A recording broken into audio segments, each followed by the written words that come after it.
Salut les petits potes, c'est Delcor et aujourd'hui on se retrouve pour 4 nouveaux threads d'horreur. Oh, ça fait plaisir, oh que oui. Aujourd'hui, j'ai pas de questions, je vous laisse tranquille. Allez, hop, pas de questions, à part, tu peux me dire comment tu vas. Voilà, c'est bien aussi ça. Moi je vais bien, voilà, j'en suis à ma 3e vidéo tourne aujourd'hui, c'est pas mal.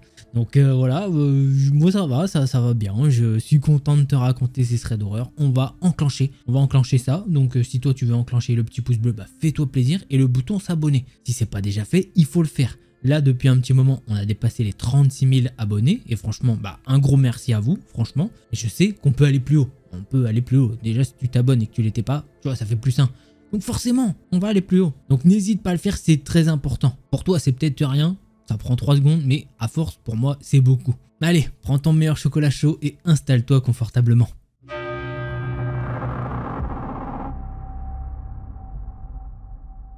L'histoire que je vais vous raconter, c'est celle de Marine et à ce moment de l'histoire, eh bien, elle a 23 ans. Marine est journaliste et les bureaux de son journal sont répartis dans plusieurs villes. Il y a des grosses rédactions d'une vingtaine de personnes et d'autres un petit peu plus petites, de 2 ou 3 personnes. Certains week-ends, elle travaille et quand c'est le cas, c'est souvent dans une des petites rédactions. Il faut savoir que dans les petites rédactions, il n'y a qu'un journaliste le week-end. Elle est alors toute seule dans tout le bâtiment. Un jour, en hiver, pour dépanner un collègue, Marine prend son week-end et va donc dans une rédac où elle n'est jamais allée. D'ailleurs, les bureaux de cette rédaction sont vraiment situés à l'écart de la ville, dans un espèce de coworking partagé entre plusieurs entreprises. En gros, elle nous dit que ça ressemble à un grand cabinet médical. Il y a plein de baies vitrées et des couloirs très lugubres, ce qui donne beaucoup de virages. Le bâtiment est construit d'une manière symétrique et au milieu, il y a un grand bureau. Et pendant la semaine, une personne est là pour orienter les visiteurs. Sauf que là, c'est le dimanche et il n'y a donc personne dans les locaux. Ce qui nous donne beaucoup d'ingrédients d'une recette bien creepy. Déjà, pour vous expliquer la situation, le samedi, Marine n'était pas du tout tranquille. Elle avoue même qu'elle n'a pas osé aller faire pipi de la journée, tellement elle avait peur. Le week-end, ce lieu ne lui donne pas du tout confiance. Elle a un sentiment bizarre qui ne la quitte pas. Le dimanche, la journée passe et la nuit tombe. Ça y est, il est 19 h, Marine termine sa journée de travail. Elle range ses affaires et elle est prête à partir. Ensuite, elle sort du bureau et là, il y a un petit courant d'air. Marine peut remarquer que la lumière du couloir est allumée. Sur le moment, elle trouve ça bizarre, vu que c'est une lumière à détection de mouvement. Mais Marine décide quand même de s'avancer dans le couloir de droite et regarde. Et non, il n'y a rien. Elle fait demi-tour et regarde dans le couloir de gauche. Elle peut apercevoir une lumière tout au fond du couloir, pile ce qu'elle n'a pas envie de voir. Puis elle entend du bruit et voit une ombre sur le mur. Là, vous allez vous dire qu'elle aurait pu juste ignorer le problème et sortir. Mais le problème, c'est qu'elle est obligée de passer par là pour sortir du bâtiment justement. Marine prend son courage à deux mains, s'avance en interpellant l'individu. Puis là, elle voit un mec qui sort du couloir en sueur. Là, l'homme lui demande ce qu'elle fait là. Donc Marine lui explique qu'elle est journaliste et qu'elle travaille ici. Elle se perd un petit peu dans des détails et demande à ce gars: mais toi, qu'est-ce que tu fais là? L'homme lui explique qu'il a une entreprise de taxi qui siège ici dans le bâtiment. Bon, tout de suite ça la rassure un peu et elle se dit: ah ok, c'est normal. Le type commence à s'approcher un peu de Marine et commence alors à lui taper la discute. Sur le moment, elle a juste une envie, c'est de retourner chez elle. Mais bon, par politesse, elle discute un peu. L'homme lui explique qu'il fait une dépression parce que 3 de ses salariés ont porté plainte contre lui pour harcèlement. Bon à ce moment-là, Marine elle est beaucoup moins rassurée. Puis elle décide de faire en sorte de couper court à la conversation. Mais l'homme insiste pour la raccompagner à sa voiture qui est sur le parking juste à côté. Marine nous dit que l'homme essaye des rapprochements mais elle l'évite du mieux qu'elle peut. Elle est pas super à l'aise tout le long du trajet. Sur le parking, il continue à lui raconter des trucs et se rapproche de plus en plus près d'elle. Sur le moment, Marine recule, mais plus elle recule, plus il se rapproche. Elle est de moins en moins à l'aise. Déjà que de base, elle le sent pas du tout cet homme. Finalement, elle arrive à ouvrir sa voiture et s'asseoir au volant. Mais pendant tout ce temps, l'homme continue de lui parler. Et là, le gars il fait quelque chose d'horrible pour Marine. Il s'appuie sur l'encadrement de sa portière pour continuer à lui parler. La seule chose qu'elle veut faire à ce moment-là, c'est de claquer sa portière et de se barrer. Mais impossible, il est sur la portière. Elle a alors trouvé un timing où il voulait se repositionner. Marine a réussi à claquer la portière et à verrouiller sa voiture. Puis elle a ensuite pu voir que cet homme commençait à taper sa vitre et elle a démarré. Elle a entendu un hurlement de rage provenant de cet homme. Et après ça, elle n'est plus jamais retournée travailler dans cette rédaction. Bon, ce qui, ma foi, est tout à fait normal. Pourquoi elle irait là-bas, sachant qu'il y a un mec comme ça? Est-ce que carrément c'est vrai que lui avait une entreprise de taxi? Parce que le mec il avoue carrément: ouais, j'ai 3 plaintes de harcèlement. Oh, je comprends pas pourquoi. Oh là là, dis donc, c'est juste que ma façon de draguer, elle est très chiante, non? Ah, t'es juste un peu relou, tu nous casses les couilles. Oh, je veux le dire, les couilles, je pense qu'on peut le dire sur YouTube, ça. Non, on peut pas, je sais pas. À voir. Bon, si la vidéo, elle est hein, on verra bien. Hein. Mais non, je sais pas, franchement, c'est n'importe quoi. Laisse les gens tranquilles, ils ont pas envie de te parler, ils ont pas envie de te parler. Faut savoir sentir les choses. Chez les humains, des fois, c'est non, t'arrives pas à le sentir. J'ai pas envie de te parler, j'ai pas envie de te parler. Lâche-moi, frère, fais ta vie. En fait, on est 7 milliards, bientôt 8 sur Terre. T'inquiète pas, il y a quelqu'un qui va vouloir te parler. Hein, donc décroche, casse-toi. Allez, on passe au prochain thread d'horreur.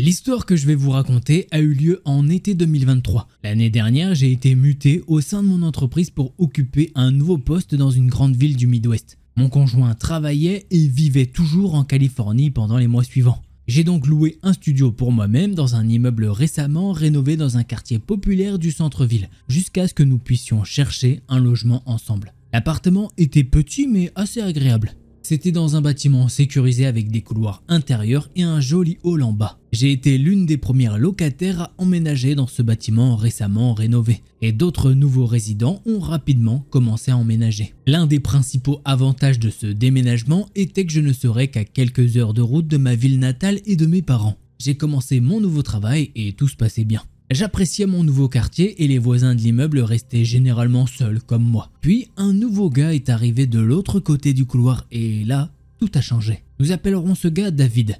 David était un homme célibataire dans la soixantaine et il était très différent des étudiants et des jeunes professionnels qui vivaient dans notre immeuble. J'ai commencé à remarquer son comportement instable presque immédiatement. Je rentrais du travail et il était assis dans sa voiture sur notre petit parking, regardant au loin. Cet été-là, nous avons eu des problèmes avec les nuages de fumée provenant des vastes incendies de forêt au Canada. Ça laissait une légère poussière de cendres sur nos voitures semblable à du pollen. Mais David était persuadé que quelqu'un projetait cette poussière sur sa voiture et il accusait les différents locataires qu'il croisait sur le parking. Il stockait des déchets dans son appartement et laissait des sacs poubelles dans le couloir, provoquant une odeur nauséabonde. Il se mettait même, comme ça, de temps en temps, à crier dans le couloir. Bon, à partir d'un moment, j'en ai eu marre et je me suis plaint auprès de mon bailleur. La gérante n'a pas tardé à me dire de ne pas m'inquiéter. Elle est passée parfois dans les couloirs et elle n'entendait rien de son côté. En août, le 50e anniversaire de mes parents approchait et j'étais impatiente de rentrer chez moi et de passer un week-end avec eux. Mais quelques jours avant leur anniversaire, mon patron m'a informé qu'il viendrait travailler avec moi sur un projet important. Ça nous permettrait de travailler tout le week-end.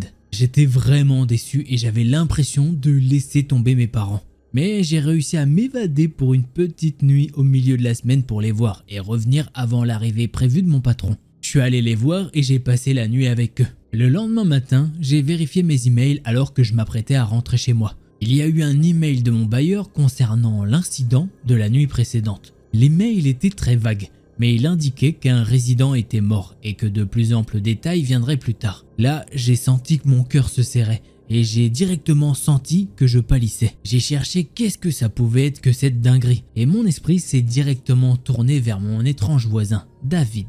J'ai ouvert mon ordinateur et j'ai recherché un petit peu les news locales de ma ville. Et l'actualité principale concernait un tireur actif dans mon immeuble qui a été tué lors d'une confrontation avec l'équipe SWAT la nuit précédente. Apparemment, David s'est rapproché de mon voisin dans le couloir avec une arme à feu et il a menacé de lui tirer dessus. Le voisin a couru dans son appartement et a appelé le 911. David a également appelé le 911 et a dit à l'opérateur que ses voisins essayaient de pirater son téléphone et que si la police ne venait pas, il allait commencer à tirer sur les gens. La police est venue et a essayé de parler à David, mais il s'était barricadé dans son appartement et affirmait être lourdement armé.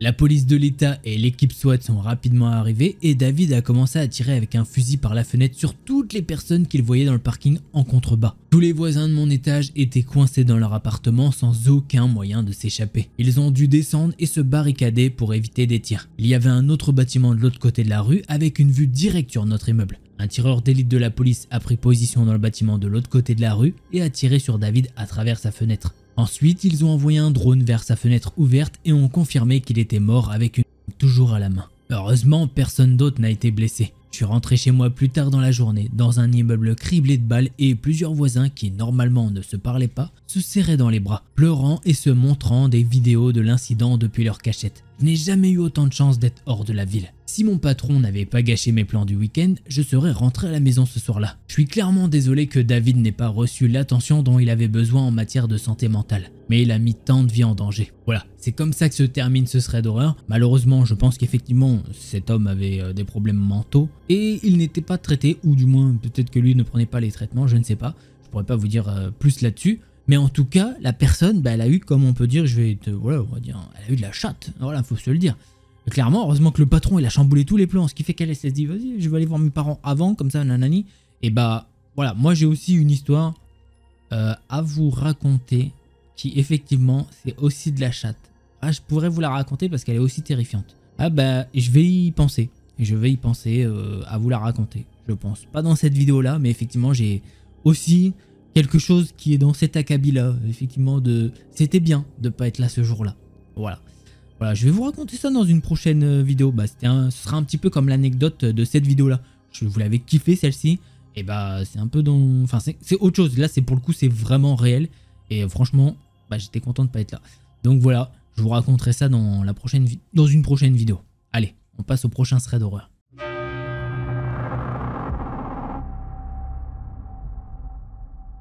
Salut à toutes et tous, j'aimerais raconter une histoire qui s'est produite il y a déjà 2 ans. Avec ma mère, on habite une petite commune depuis plus d'une dizaine d'années. On est allé de logement en logement parce que les finances variaient et qu'on oscillait entre les petits appartements. Un jour, elle trouve une maison à louer, une dépendance pour être exact. Donc la moitié d'une grande maison qui a été séparée en 2 adresses distinctes et où des travaux ont été effectués pour pouvoir l'équiper, salle de bain, cuisine, etc. D'ailleurs, si les travaux étaient terminés dans la partie à louer, c'était pas le cas dans celle des propriétaires, qui habitaient alors juste en dessous. Il y avait encore beaucoup à faire et c'est le mari du couple, alors déjà âgé vers les 70 ans, qui s'en occupait, en faisant appel au moins d'entreprises de travaux possibles. Et ça se ressentait parce que même dans le logement que ma mère a loué, il y avait pas mal de défauts. L'entrée était mal isolée, la plaque de cuisson faisait sauter le courant à pleine puissance, certaines lumières clignotaient et pas mal d'autres petits trucs du genre. Mais les proprios sont restés transparents à ce sujet dès le départ et ils nous ont assuré que les travaux nécessaires seraient effectués au plus vite. Donc on a emménagé. Au début ça allait et la femme du proprio passait de temps à autre pour nous demander si tout allait bien et si des travaux allaient être faits. Le mari par contre on le voyait beaucoup moins, il montait seulement pour bricoler. Ça a duré comme ça quelques temps, à peu près 6 mois. Un soir je rentre du lycée et je vois ma mère en compagnie de la femme du propriétaire en train de boire un verre. Tout se passe bien, elles sont en train de papoter. Mais le lendemain, alors que ma mère était absente, elle monte et entre sans frapper. À cette époque, je venais d'avoir des problèmes avec la justice, après avoir été interpellé avec de la substance sur moi. J'ai pas eu de gros problèmes en soi, juste un avertissement. Mais bien sûr, ma mère en était pas fière, et c'est logique. Toujours est-il que la femme du proprio qui est montée sans prévenir est venue pour me réprimander à cause de ça. Comme quoi j'étais un fils indigne, un drogue, et j'en passe. Je lui demande de partir parce que je sens les nerfs monter. Mais elle continue. À ce moment-là, ma mère arrive et elle change son comportement du tout au tout. Petit sourire, voix douce, etc. Et elle s'en va. Je suis resté bouche bée sur le coup. Et j'ai essayé d'en parler à ma mère juste après. Mais elle n'a rien voulu entendre. Alors, j'ai laissé passer. Quelque temps après, ma mère avait pris l'habitude de descendre le soir pour boire avec elle. Et elle était de plus en plus distante, voire aigrie à mon égard. J'en ai parlé à des proches, notamment ma sœur, qui elle aussi m'a confirmé qu'elle agissait de la même façon avec elle. De plus, quand je rentrais des cours, il arrivait que certaines affaires personnelles avaient été déplacées, voire carrément disparues. Ça devenait trop, alors je suis descendu pour voir mes propriétaires et les prévenir que j'allais faire appel à la police, ou même régler ça moi-même si la situation continuait. La femme était absente, j'en ai donc parlé au mari, en étant hostile d'ailleurs. Mais quand il m'a montré les séquelles qu'il portait, j'ai compris qu'elle était violente avec lui. Pour citer un exemple des plus soft, elle lui avait mis un coup de perceuse dans l'avant-bras parce qu'il ne travaillait pas assez vite. Et quand il a été conduit à l'hôpital, elle a prétexté un accident et elle a mis en avant des épisodes délirants de sa part. En gros, elle mentait, buvait et le frappait. Il m'a même remis plusieurs documents et objets qui nous appartiennent, à ma mère et à moi, dans des bulletins de notes, des déclarations d'imposition, des photographies et même des sous-vêtements. Quand je lui ai demandé pourquoi il ne prévenait personne ou même pourquoi il ne la quittait pas, il m'a répondu qu'ils étaient mariés depuis si longtemps et qu'il pensait que jamais sa famille ne lui pardonnerait ce qu'il avait pu faire pour elle. Il n'a jamais voulu me dire quoi. Je suis remonté avec les affaires et j'ai attendu que ma mère rentre pour les lui montrer. Mais quand je lui ai expliqué, elle a refusé de me croire. Elle m'a accusé de les avoir moi-même volés pour ensuite inculper la femme du proprio et couvrir la démence de son mari. Elle m'a dit qu'elle lui avait tout expliqué, comme quoi il était malade et violent, et qu'elle m'aurait gentiment dit ce qu'elle pensait quand elle était passée en son absence. Quelques jours plus tard, on entend des cris qui viennent d'en dessous. Ma mère et moi, on se précipite en bas. Elle avait même pris un petit couteau par peur que ça puisse tourner mal. On entre en balle et on voit la femme qui hurle comme une folle au milieu de la pièce. « Arrêtez-le, arrêtez-le !» alors qu'il se tenait debout et choqué dans un coin. Je dis à ma mère de la conduire dehors pendant que je surveille son mari. Une fois qu'elles sont sorties, j'ai rien osé dire. Mais lui m'a dit « J'en peux plus, je vais la tuer ». On a voulu prévenir la police, même le mari était favorable, mais elle a refusé, prétextant qu'elle ne voulait pas qu'il lui arrive du mal. C'est dans la même semaine que c'est devenu horrible. Un matin, on entend à nouveau les cris de la femme, mais cette fois, elle est toute seule. Quand on entre, elle est en pleurs et elle nous dit qu'il s'est pendu. Ma mère la réconforte et me demande d'aller vérifier. J'y vais, et oui, il était bien en train de se balancer sans vie sur une poutre dans leur garage. Je vais pas m'étendre sur le choc que ça m'a fait, mais quand je suis ressorti, je me sentais pas bien. La police, les ambulanciers, etc.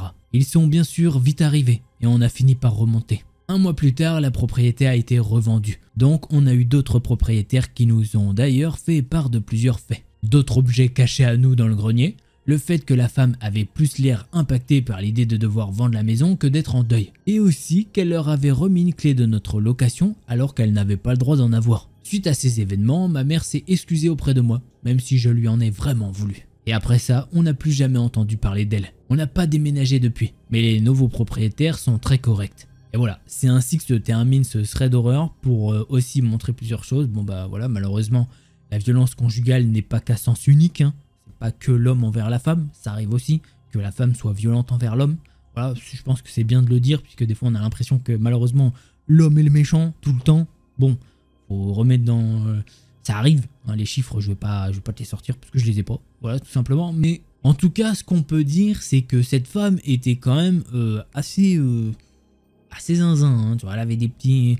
Elle volait des trucs. Tu sais, ça, c'est typique le genre de personne qui a deux comportements. Elle est là, ouais, elle fait la gentille nanani auprès de la mère, etc. Mais après, elle montre son vrai visage. Et c'est ça qui est ultra chiant aussi, c'est que le fils, par exemple, et la fille, ils essayent d'en parler à leur mère, et la mère, elle veut pas y croire. Mais pourquoi tu ne crois pas? On y gagne quoi à te mentir? C'est quoi le problème?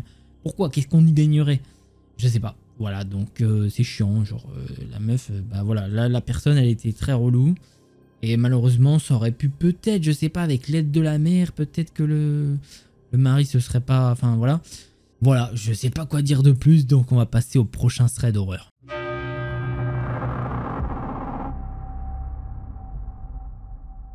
Je m'appelle Emma et mon histoire se passe quand j'avais 15 ans. Je revenais du travail, du McDonald's, et j'avais ensuite étudié toute la soirée dans mon bureau. J'avais laissé mon iPhone connecté à mon MacBook. Mes devoirs étant finis, je me suis mise à regarder des vidéos de Squeezie sur mon MacBook pour me récompenser. Un jour, peut-être les gens ils écriront « Oh, j'ai regardé des vidéos de Delcor sur mon MacBook pour me récompenser. » Mais non. Pour l'instant, c'est Squeezie. Tant pis, c'est normal, il faut donner à Squeezie le mérite d'avoir ramené le format thread d'horreur en France, je pense. Donc voilà, c'est comme ça.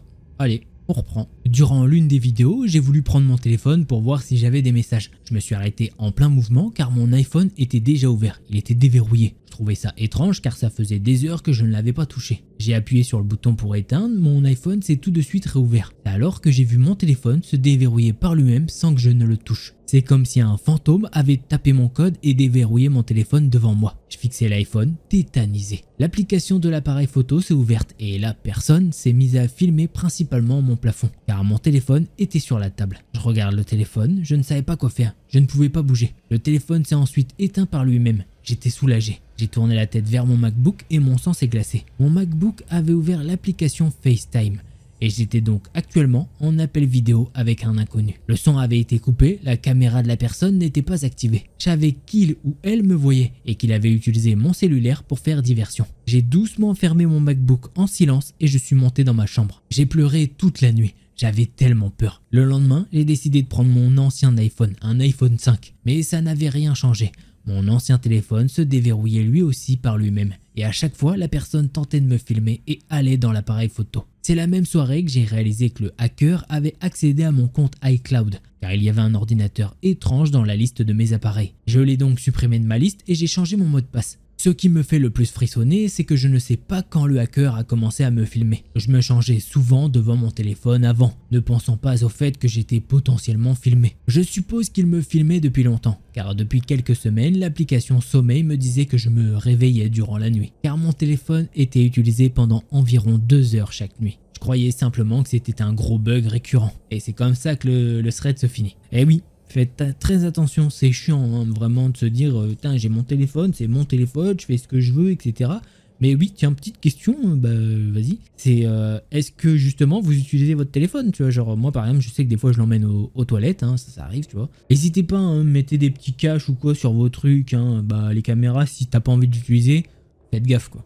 On peut vous hacker et c'est plus fréquent qu'on ne le pense. Donc voilà. Bon, j'espère que t'as kiffé ces threads d'horreur. Si c'est le cas, un petit pouce bleu, un abonnement. Allez, si jamais tu veux plus de threads d'horreur, je t'invite à cliquer sur une de ces 2 vidéos là.